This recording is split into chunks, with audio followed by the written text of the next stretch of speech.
And welcome to another episode of Crash Chords Autographs. I, of course, am Matt, aka Stormageddon, and this week I welcome the incredible John Lestrange. But before we get to my guest, I do want to thank my patron supporters, Rob, Robert, MJ, and Case. If you two would like a shout out on the podcast or one of the other incredible rewards I offer on my Patreon for throwing me a little support, you can go to patreon.com/Stormageddon.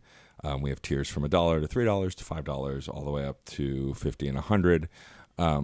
Any kind of support you want to throw my way helps me to grow this podcast and all the other projects that I work on. So thank you. Now, back to John Lestrange, historian, nerd, really charismatic, handsome dude, and a good friend of mine came on the show to talk about his two books, as well as his love of a very great many nerdy properties. So in the episode, we talk about both the books, a history of genocide in cartoons and a history of genocide in video games. Both books are available on Amazon.com, as well as a lot of other retailers. Definitely go check those out. But enough about me and John, and on with the episode.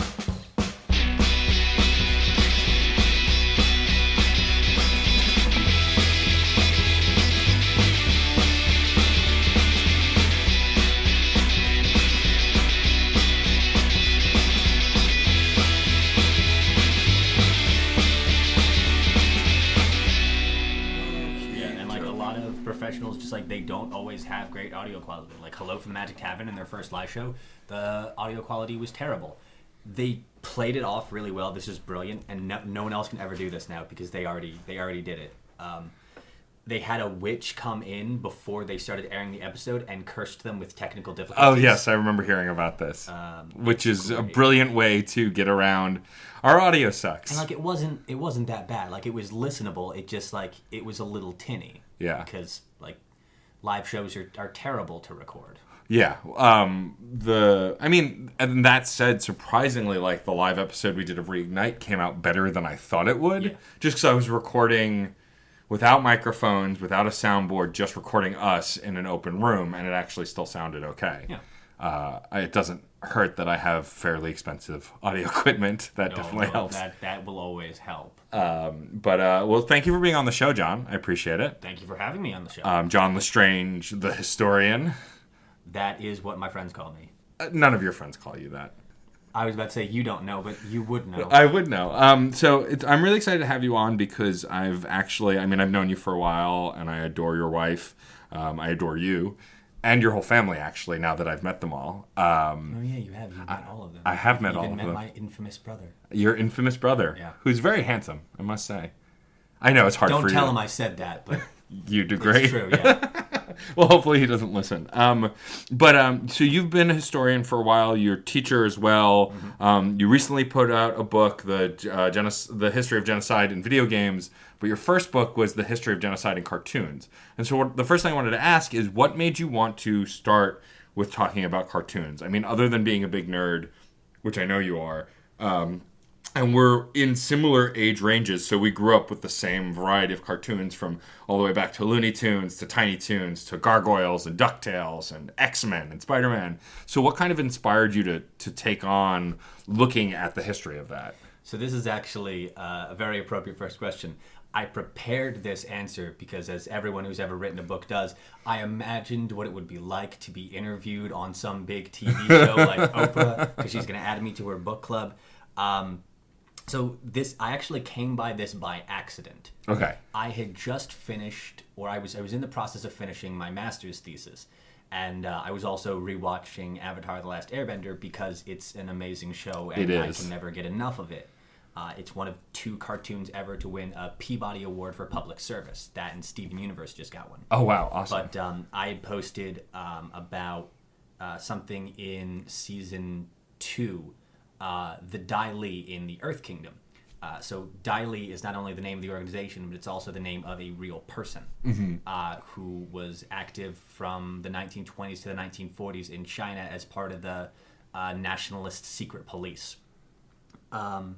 And the Dai Li in the show have a secret underground re-education camp and prison underneath the lake called Lake Laogai. So Laogai is a Mandarin word that means reform through labor and is the name of actual real-life Chinese prison camps that may or may not still exist. They classified information on that back in the 90s, so we don't know. So I made a post about that on Facebook, and then someone went into the comments and said, so when are you going to write your book? And I thought,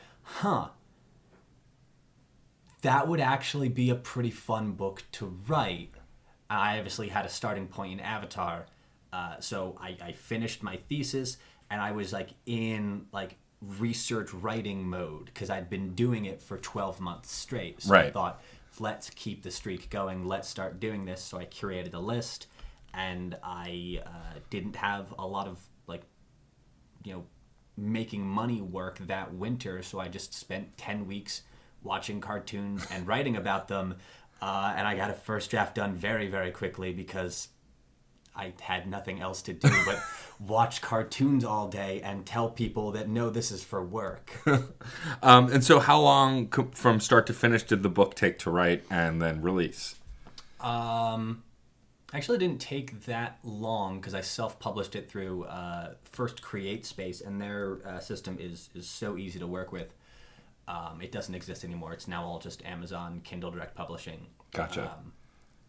But I started in the winter, so I want to say I started early January, and it was published by October that same year. Wow, that's so it took great. me about 9.5-ish months. I imagine if you're writing something that's nonfiction, just based on research, it's probably easier to an extent because you're just kind of getting your thoughts in order. There's sort of still a narrative as far as you want to flow to the book, but I imagine it's much easier than creating a brand new world and original characters. I have tried writing fiction, and it is phenomenally difficult to keep all of your plot straight and to not just write yourself into a corner where you don't know where to go next. And writing nonfiction can be very difficult if you have to go out there and hunt for massive amounts of research. Right. But I just finished a 3-year master's program in Holocaust and Genocide Studies, so I had all of that research readily available. A lot of sections in the book are just cannibalized from my thesis to avoid having to retype things I'd already done. Sure. And then any other research was literally just watching cartoons. So that process was really streamlined because I had my resources available. I didn't have to find them. I just had to write about them.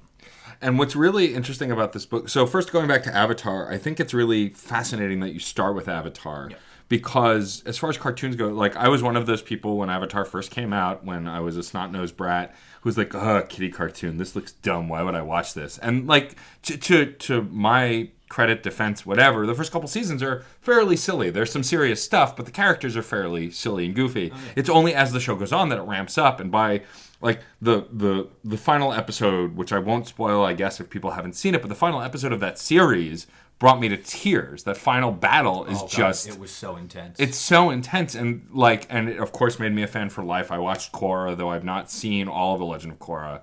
I think I've only seen the first season and a half, but I love the storytelling because of just how I grew up watching anime, and Avatar very much feels like a true Western anime in its structure, its scope, and its style, and this idea that it looks like it's for kids, but it's actually got a lot of adult themes that might go over kids' head to a point, but most adults will be like, wow, this is pretty heavy.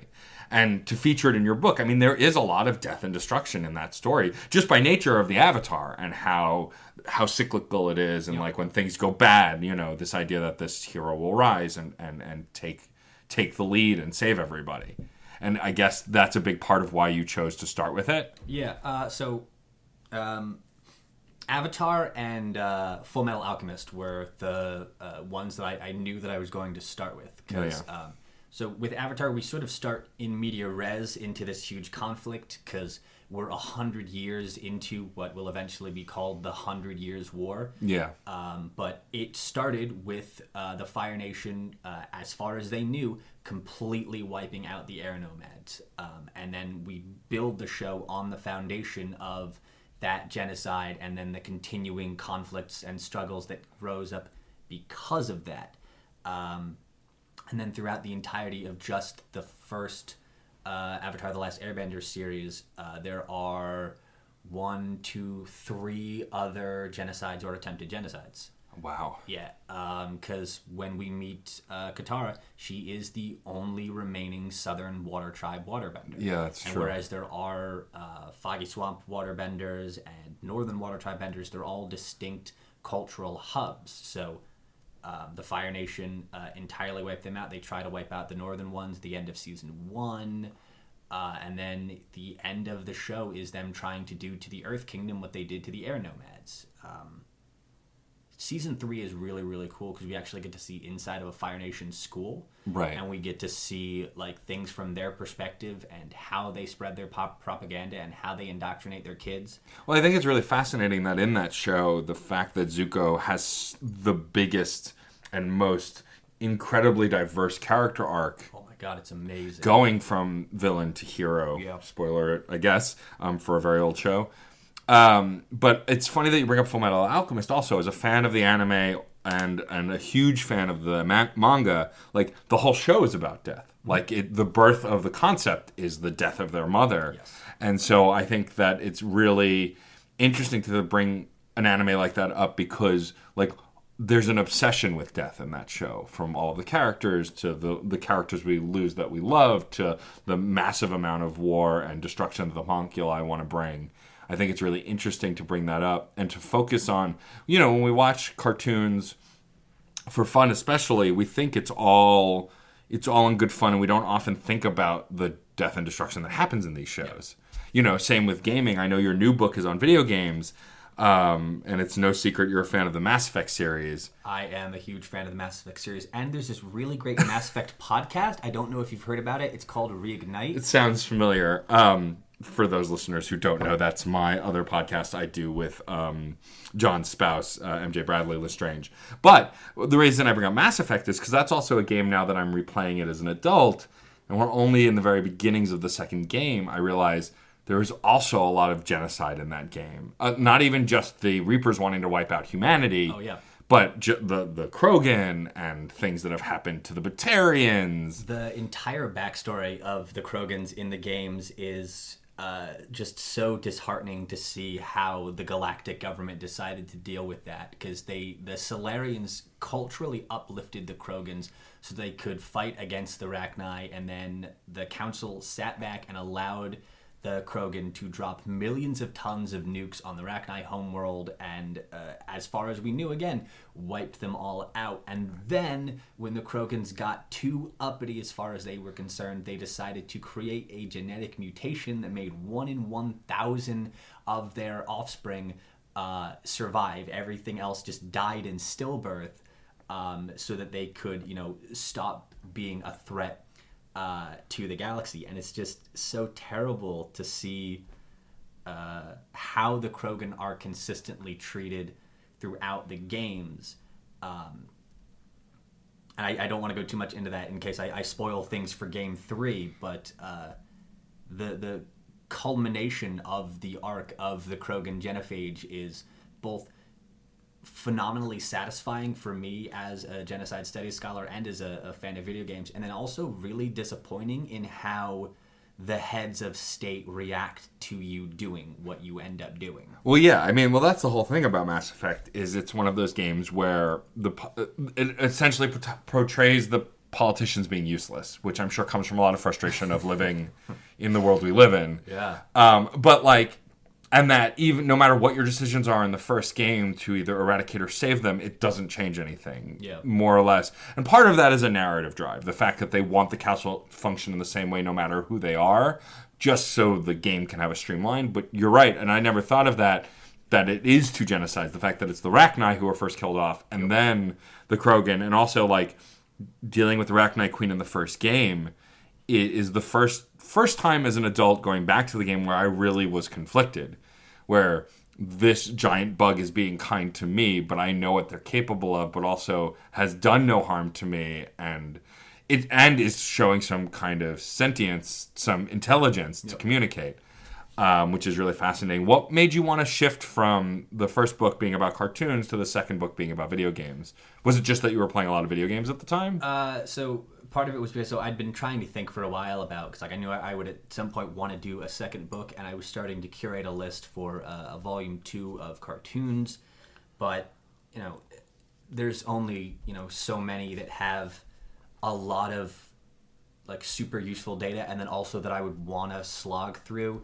Like, I made myself get through Digimon Data Squad, and while I have such a love of the Digimon franchise, it is not a great series. Yeah, Data Squad is one of the weaker ones. Yeah, and like I did both of the Full Metal Alchemist series, the original one and Brotherhood, because there was a pretty significant plot divergence, but I was trying to think of like what other forms of media I could do, and like the problem with doing books is that the types of books that usually have that are usually like epic fantasy books, like Robert Jordan's The Wheel of Time, or like Lord of the Rings, and that's like hundreds and hundreds, if not thousands of pages in the case of The Wheel of Time to get through. And then I'd basically just be writing a really big book report on The Wheel of Time. Right.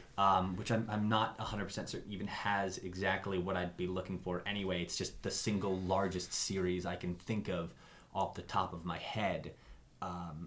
So video games were kind of like cartoons, pretty compact kind of storytelling that still encompasses, in the case of video games like Skyrim, 300 hours of playable content. Yeah, and that's not including the quests that reset and the quest lines that loop for that's not including Radiant quests that never actually end. Yeah.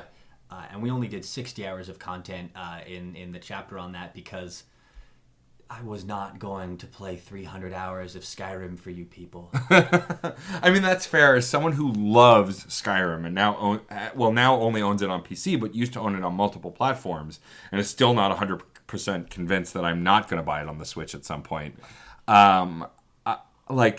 Those kinds of games to me as an adult become overwhelming now. Like, one thing that's really satisfying actually about playing Mass Effect again for Reignite is I love that series and I've played it so many times, but in recent years I don't replay anything. The fact that games are so much longer, that there are so many games that come out every year.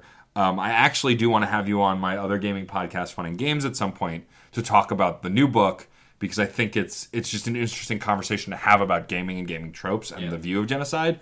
But something that I talk about on that show a lot is that I don't I grew up replaying Chrono Trigger once a year, a tight, beautiful Super Nintendo game that I love. That's maybe 10 hours, 20 hours with all the divergent paths and endings and extra stuff to find. And I never do it anymore.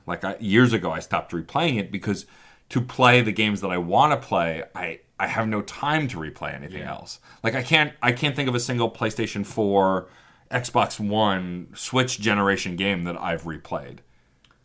Just because I don't, unless I make myself like the Mass Effect series for my podcast. Oh yeah, a lot of those games games are becoming a lot more increasingly open world. And it's just like, my wife and I have been playing Assassin's Creed Odyssey. Right, which I've heard. And they keep putting out new content for it, and I'm very excited for that, because the DLC that they've got coming out now is a really cool series that expands on the world a lot and gives you some really cool things to interact with. But even before they started putting out that DLC, to do all the missions and to explore this massive map of most of southern Greece. Like, you don't go up into Greece proper, but you've got like the area down where like Thermopylae happens, and then like all the islands down there. It took me over 100 hours of play just to beat the main game. Yeah. And by the time this DLC is done, I'll probably be closing in on 200 hours of play on Assassin's Creed Odyssey, which is the most time I've ever put into any single game ever. And it's worth it, but I can't see myself wanting to reinvest all of that time in, because they have a New Game Plus in it, but because you start your New Game Plus at the level that you finished your old playthrough at, there's not a lot of incentive to go explore everything, because now I don't have to level up so that I can go to this one area, because everything is scaled for my now maxed out level. Right. So there's no incentive to explore anymore. Well, yeah, I find that with modern games, it's tough to just go back right into it because, I'm sure you're the same. I have a list of games I want to play. A wish list on my Switch, a wish list on my PS4, a wish list on Amazon. So many good games these days. Right. So last year I played about 32 new games, and that includes re-releases on the Switch. The games I've never played before that were re-released. 200 games came out last year, and I played 32. That is such a small fraction of the amount of games that come out. Yeah. And like, unlike back in the day with the NES and the Super Nintendo, like there were over 700 games, but we could safely say at least half of them were shovelware. Games that were just put out that were probably not of any quality. Yeah. And even still, I don't think I've played more than 100 games on the NES.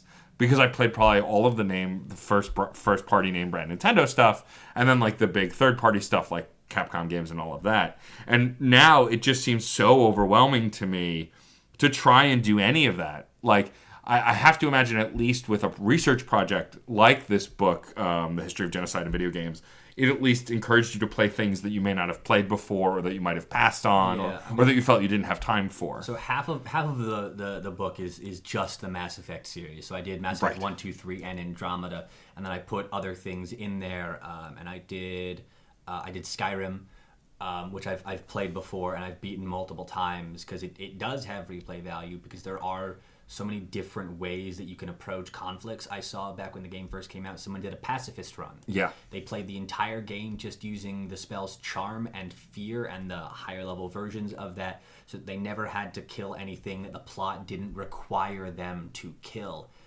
which was really, really very cool.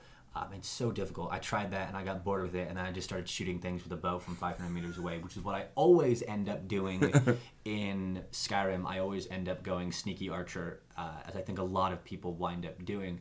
But then there was also Pillars of Eternity, which was recommended to me by my friend Michael Barnett.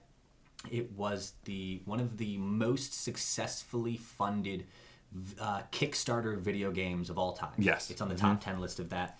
And plot-wise, it is a phenomenal game. The story is very open. There's a lot of different things.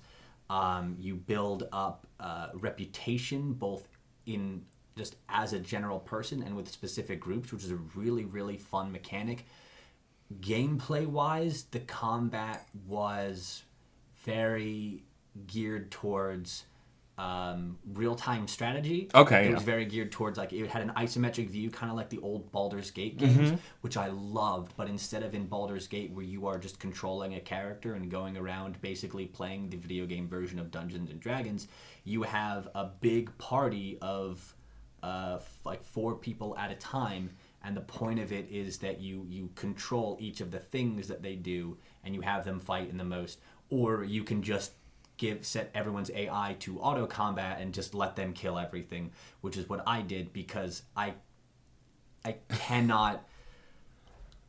When you play a tabletop game, yes, combat is going to take 3 hours of real world time, and then 3 hours of game time is going to take you 5 minutes. I cannot sit through hours and hours of just combat in what is otherwise a pretty huge game. So that one was tough to get through. Then we did Fallout 4, which I know a lot of people don't like in the Fallout franchise, but I thought that it was amazing for a lot of different reasons, especially how it approached the factions and the ones that it gave you access to. And then we did Deus Ex Mankind Divided, which, despite being the 5th game in the franchise, I just decided to jump in there because... I mean, all of them kind of give you a narrative synopsis anyway. Yeah, I was able to very quickly just sort of summarize the salient points from Before Mankind Divided was Human Revolution, because just the end of that sort of leads into the issues that you're experiencing in Mankind Divided, but beyond just the last final like boss conflict in Human Revolution, you don't need to know what else is going on in that world. And that was a really fun game, because it was the only one of the 8 that I covered that didn't give you control over your character's perspective. Right. In Fallout, in Pillars, in Mass Effect, you control the kind of person that your character is. And while in Deus Ex there were conversation choices that you could make, Adam Jensen was set in his perspectives, and you just had a little bit of wiggle room inside of that. So that was really cool to see. Yeah, it's interesting that you bring up these large games and how you interact with them. And what I'm curious about, because I haven't had a chance to look at the video game book yet, but do you discuss or mention Undertale at all? No, but Undertale is on the list for Volume 2 of video games because Undertale has a genocide run. And right. It's built into the mechanics of the thing. It's not like something someone just decided to do. It is a set way that you can play. You can play a mixed, a pacifist, or a genocidal playthrough. And I love the mechanic that Undertale does, because a friend of mine talks about this game extensively. But there's music going on in the background all the time. Mm-hmm. And then as you kill all of because the point of the genocide run is to literally kill every single monster in the entire game, and the way that you know that you've accomplished that is as there are fewer and fewer enemies on that part of the map, the music gets quieter and slows down, and then it's gone when there are no more enemies. And that is such a good storytelling element. I definitely want to go back into Undertale because it's just a fun game, and it's pretty quick. You can get through it in like a day. 10 hours of play, you can do a mixed run of that game. Yeah, I bring up Undertale because it's just a game that's very often talked about. And like, I went into it filled with spoilers because I'd watched other YouTubers engage with it because I was more fascinated by it than actually playing it. Yep. When it came out on the Switch, I finally bought it. So I knew that there was a reason to do a pacifist run, and I'm trying to avoid spoilers just because I think it's a game worth experiencing. But like, I had known, well, let's try and do a pacifist run, and you actually can't do a complete pacifist run on your first playthrough, due to story reasons, which I think is also brilliant. But what's really brilliant about it is I killed a character early in the game by accident. I engaged her in battle and didn't realize that I could do other things to get out of it. I thought I had to fight her. Yeah. And when she died, I felt horrible and resetted it. And this is within the first 5 to 10 minutes of the game.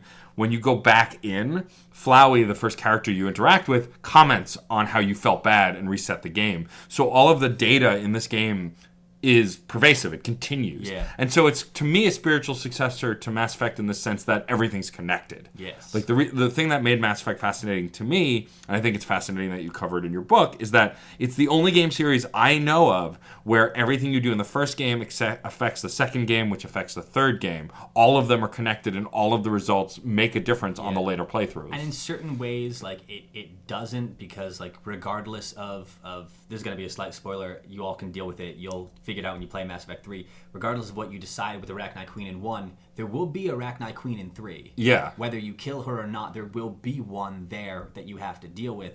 So, like, there are ways in which Mass Effect sort of skirts around that because they have necessary plot elements that they want to deal with, but that's one of the reasons why I prefer Mass Effect to Dragon Age in a lot of ways. I love Dragon Age because I get to be like a wizard, and I get to set things on fire and like call lightning down from the skies. And there are some really good depictions of racism in those games, especially in Inquisition if you play an elf. But you play a different character in each one, and so the decisions that you make in one, if you import that playthrough, will give you some side quests to do in 2, and like they'll be talked about, you know, in passing in 3, but there's no real connective tissue that holds all of these together, except for a thing in 3 that involves the main character in 2 making an appearance, but like there's no it doesn't flow together like Mass Effect does, which is a phenomenal and fascinating thing to see. Yeah, it's one of those things that's always been very interesting to me about any media is how stuff connects together. You know, you haven't done anything with movies yet, although I'm sure it's on your list just like anything else. But the idea that we live in a world where cinematic universes exist, they always sort of did, but with the Marvel being so pervasive and everything being connected, I think that's what I love about the Marvel universe more than anything else, is it's reminiscent of what I got to experience Mass Effect, that all these things matter to other things. When getting ready to write the video game book or even the cartoon book, was it more important to have things that might play off each other or be interconnected, or did you just pick those things because they were the best depictions of genocide in those areas. So in cartoons, I mostly just what I actually did was first I tried to crowdsource this the list. Like I went out to people and I said like find me. The problem with crowdsourcing a list from laymen is that they won't always see things in quite the right way, or they'll see things and think like that. I think that is, but from a professional standpoint, it's not. That's how Grave of the Fireflies wound up in there, despite not being involving an actual genocide. It involves the firebombing of the city of Kobe in March of 1945, but it has a special place in the book because of how people thought that it was about genocide when it actually wasn't. I did both of the Full Metal Alchemist series, like I mentioned, and then the movie Conqueror of Shambhala, based on the original series. Not because they were interconnected, but more because I wanted to see how the 2003 series diverged from Brotherhood in 2009. Because when animes catch up with the manga, where that's being written, they have to diverge the plot, and if they can, they'll swing it back in as like the manga, gets far enough ahead. But Full Metal Alchemist couldn't do that, so the plot in the 2003 series goes way off the rails in really weird ways. For video games, I wanted to do the whole Mass Effect series, not so much because it was all connected. I guess because it was all connected, like that's really the easiest way of talking about that, because like it is one whole series, and the decisions and the genocides that I deal with in 1 are expanded upon in 2 and 3. Like you get to learn more and more and more about like the Rachni Wars, and about the Krogan rebellions, and about the Morning War between the Quarians and the Geth. That was one of my favorite things to deal with in 1 and in 3. Especially talking to Tally about it, because if you ask her like about the Geth in 1, and like she'll tell you like I don't know much more than you could get from like any of the books or like any of the council records that are about this, and she's dead set on the idea that the Quarians had to like try and wipe out the Geth. That like there was like it was them or us. If we didn't wipe them out, they would have risen up and they would have destroyed us. And like it's such a clear parallel to every single real world genocidal narrative ever that like it is staggering to see. And we ignore these things in video games and in cartoons all the time because it's just a story and it's a fun thing, and we just want to go and we want to shoot the bad guys and we want to like throw grenades around and shoot like space magic around. And while yes, we should do that and that's a lot of fun, and we should still just enjoy the video games and cartoons, it is important to at a certain point stop and ask, especially in video games where you get to make choices, why are you making this choice, and what does this say about you as a person that you are able to bathe this Rachni Queen in acid without really blinking about it. Like, and yes, it's a video game character, blah blah blah, but like our fiction reflects our reality. Well, yeah, that's why it was so important for me and MJ when we engaged in Reignite and started to create it, that we play the characters true to ourselves and the decisions we'd make, because then there's some weight to it. Yeah, that's what I did for the book, too. I made not, like, just did a pure Paragon run like I used to do when I was younger. I made, like, the choices that I, as John Lestrange, would make, which in some circumstances were much more violent than I would have when I was younger. Right, same. Or like things that would have been easy for me to commit violence to get the better outcome or easier outcome. I didn't take this playthrough because I was like, that person's still a person, and if they're not fighting in this war but they're still on that side, maybe I can't kill them as easily as I thought I could. Things like that.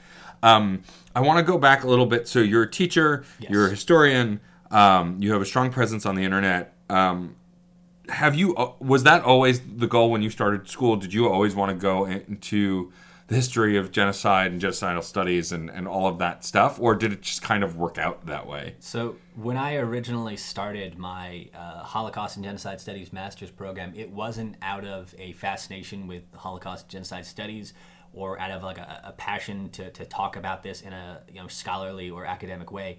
It was because it was the only history master's program that my university offered. Oh, and I wow. wanted a master's degree in history so that I could teach at the college level.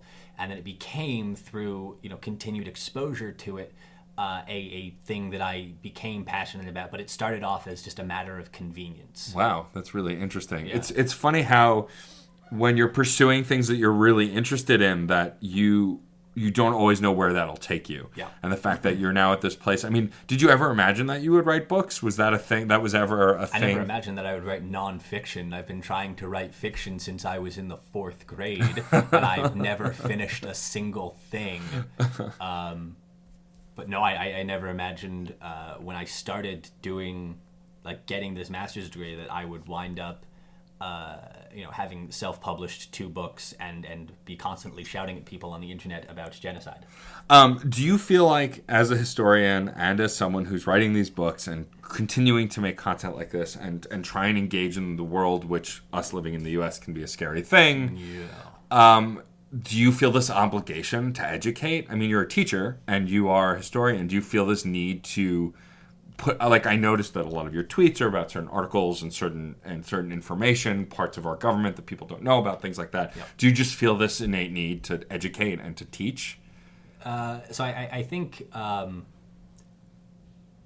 sort of the best way to sum this up is with a Patrick Stewart quote, not as a character, just as Patrick Stewart himself, when he was speaking out about feminism and equality and abortion rights, was...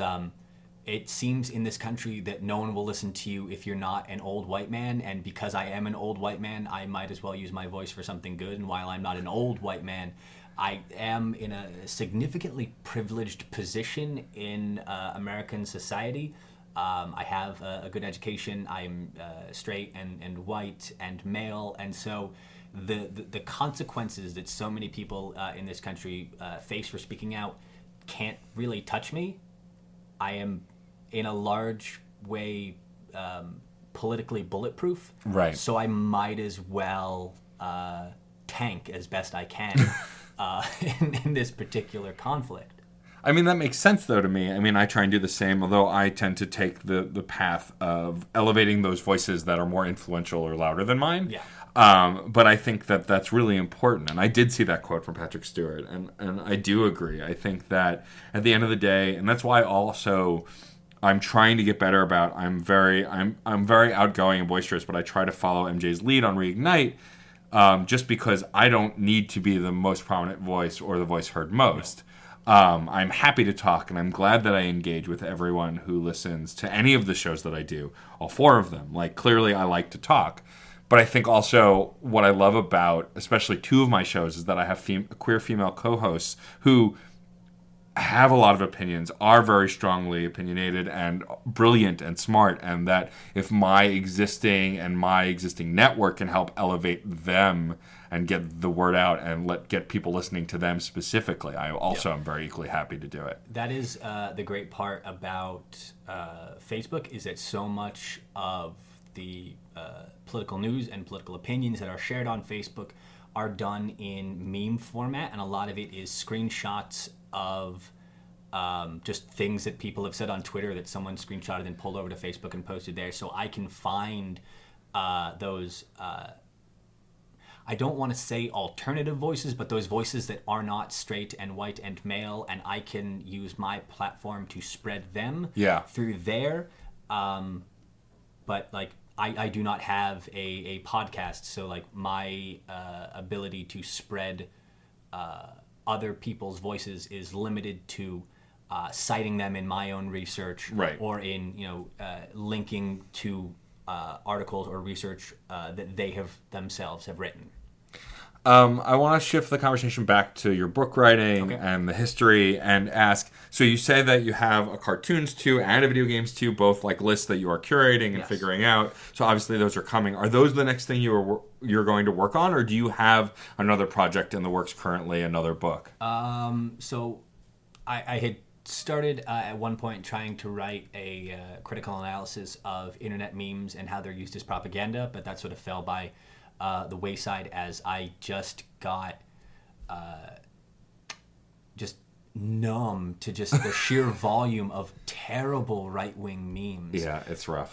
The classic line on the right wing is that the left can't meme, but I mean, while the right can meme, nothing that they say is accurate or true. Yeah. Which is what makes it good propaganda, because it's not designed to make you think about it. It's designed to elicit an emotional response. Right. And when you can bypass the thinking part of someone's brain and just go right to the lizard brain and say you should be afraid of this thing, people are so much more likely to believe them.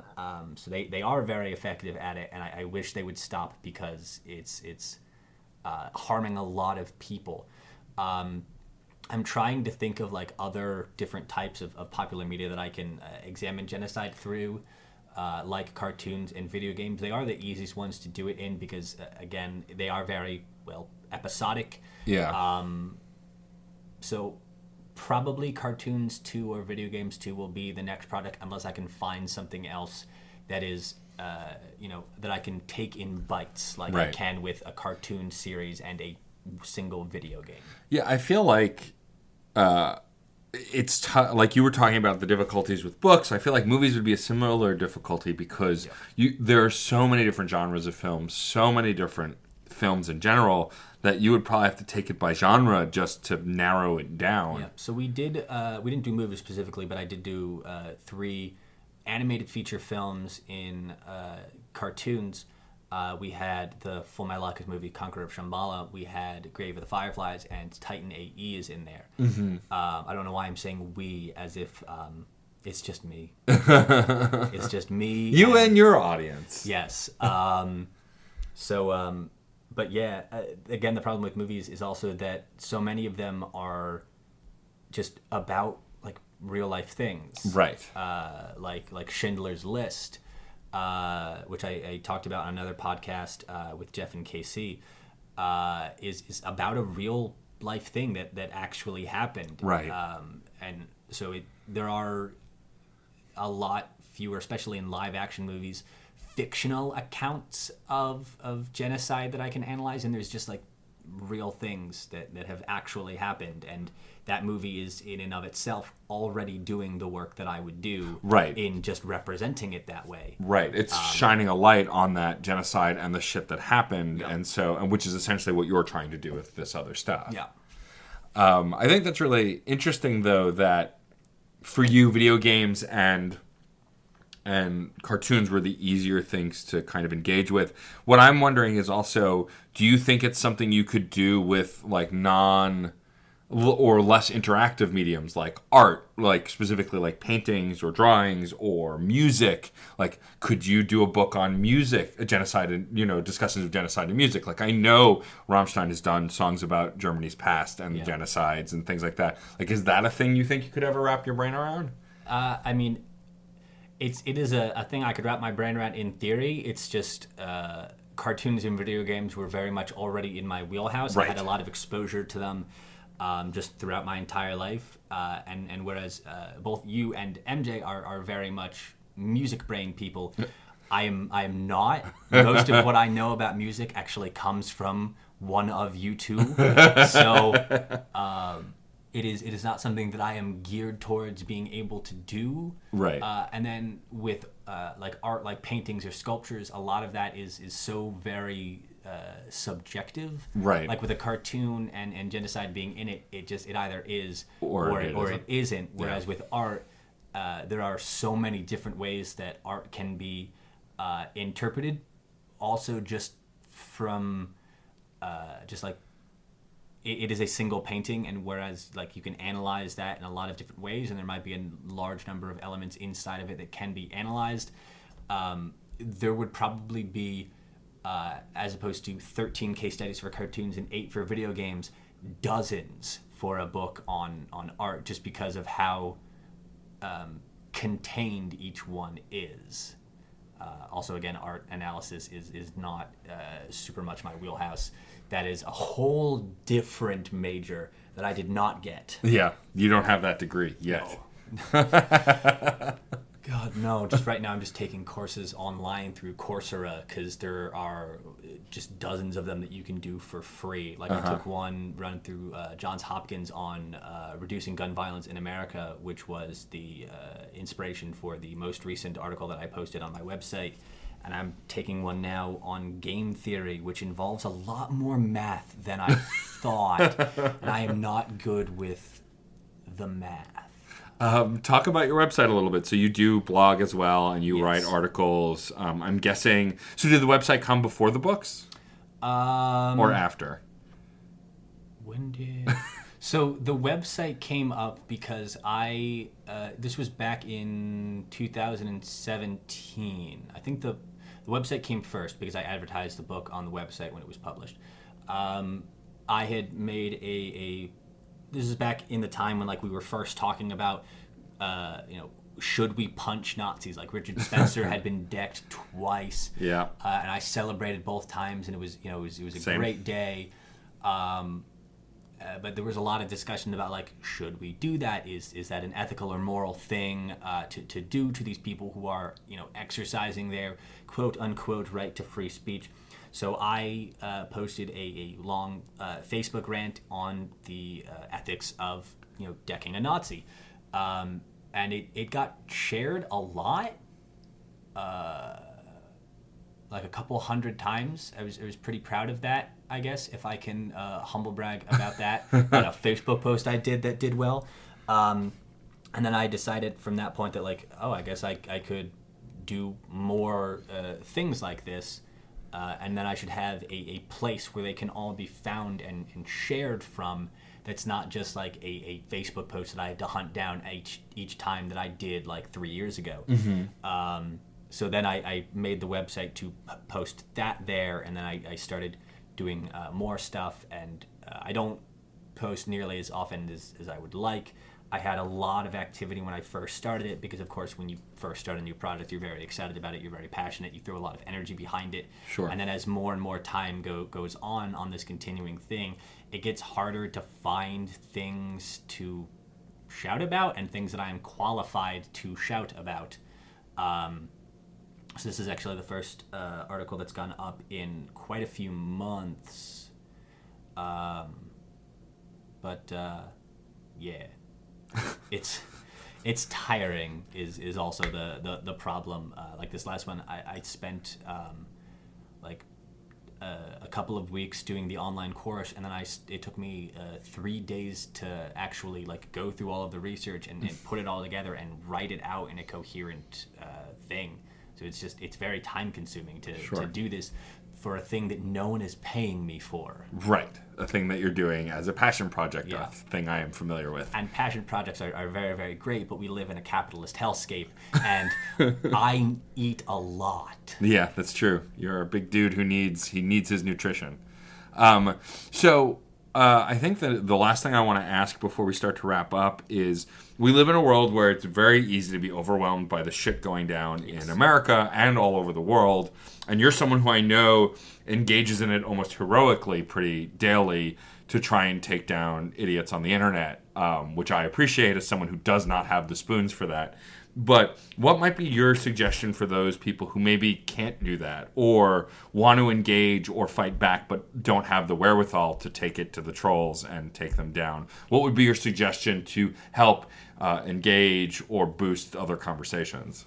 Okay, so this particular phenomenon where we sort of get overwhelmed by these things and it becomes too big of a problem to deal with is called within psychology either psychic numbing or compassion fatigue. The bigger the problem, like one person who gets shot on the street is a tragedy, but we now have like almost one mass shooting per day in the United States, and Right. it's too big to continue to care about because they become numbers instead of individual people, and it's so much harder to make ourselves continue to care about massive numbers of things. And despite years of pushback against this, we've had no real substantive change in how we control access to firearms in this country. And it can get very, very overwhelming. I recommend any time that you can to find assuming you're not allergic to them, find a furry creature and shove your face into that cat's belly. My wife and I live in what we call the House of 1,000 Cats, so I have ready access to small, cute, fuzzy things that can help empathically absorb the horror of what I am experiencing. I mean, self-care is so important, and like if you don't have the spoons to engage, don't damage yourself because you feel like you have to have a dog in this fight. Even and especially if like these issues personally affect you, because that's just going to drain you so much faster. Like speak when you can, and recognize when like you can't right now for whatever reason, and that's okay to not be able to keep throwing punches, because like we can't all be Captain America. I can do this all day, because sometimes you gotta sleep, you gotta eat, you gotta take a bubble bath and read a silly book and watch a fun cartoon just to enjoy a fun cartoon. I don't really have any solid advice, because again, like I am so significantly less impacted by so many of these issues that what I would do to take a step back from this, some people can't, or like it doesn't apply to them. But I mean, know your limits, do self-care, have delicious chocolate, right? In the mortal words of Remus Lupin, eat this, you'll feel better. That's fair. I think that's all very good advice. Yeah. All right, so let's do some plugs. Tell people first where they can find the books, the best place for them to purchase them. Okay. The best place to purchase them is to just go to Amazon.com and search for either Genocide in video games or Genocide in cartoons. They are going to be among the first, if not the first, things that pop up there. The books are called Representations of Genocide in Cartoons and Representations of Genocide in Video Games, both available on Amazon in paperback or ebook format. Awesome. And then your website and where people can find you on the internet. So you can find me on Facebook at John Lestrange Historian, or you can find my website at www.johnlestrange.wordpress.com, or on Twitter at Prof. John Strange. Those are all places that you can find me. Awesome. John, thank you for taking the time to chat with me. I definitely don't get to hang out with you enough, so I'm glad I could use my podcast as an excuse to hang out with you. You live so far away. I mean, driving in Brooklyn is not as bad as Manhattan, but still pretty bad. That's fair. I mean, you are in the middle of the wasteland known as New Jersey, so... It's a nice place. The last thing I'll ask you to do is do our sign-off. I have this phrase I like to say, which is music is life and life is good. This idea that as long as you're creating, life is good and you can live a good life. So if you could sign us off, I would really appreciate that. Sure. Music is life and life is good.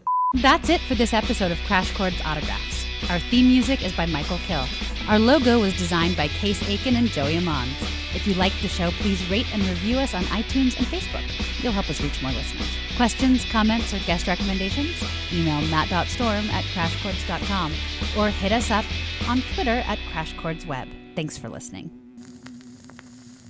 Hi, this is Victor Devon, and I am the host of We Burlesque, the podcast. Every Monday, I talk to fabulous denizens of nightlife, including burlesque performers, both seasoned and new to the form, drag performers, performance artists, DJs, and artists who make up their respective scenes. You can find us on Spotify, Apple Podcasts, Stitcher, and more. Please visit WeBurlesque.com to check out episode recaps and see all the formats available. And remember that music is life. Life is good.